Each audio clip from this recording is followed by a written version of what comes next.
অবশেষে সাকিব খান ও উপবিশ্বাসের পুত্র জয়ের কিছু ঈদের মুহূর্ত প্রকাশিত হলো, বা বলা যায় এই মুহূর্তে ভাইরাল হয়ে গেল। তবে ধারণা করা হচ্ছে ছবিগুলো তার সকল কাজিনদের সাথে ঈদের মধ্যেই তোলা হয়েছে।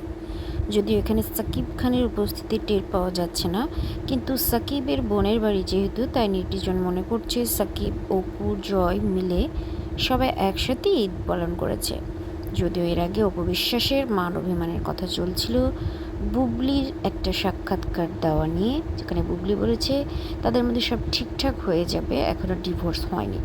পরবর্তীতে শ্বশুর শাশুড়ির পারমিশন নিয়ে অপু তাদের বাড়িতে গিয়েছে একটু দেরিতে। এদিকে জয়ের ফুপি ও ফুপির জামাই তিনজনই একই রকম পোশাকে দেখা যাচ্ছে। বাবা সাকিব খানের সাথে দেখা যায়নি। আপডেট জানতে সাবস্ক্রাইব করুন।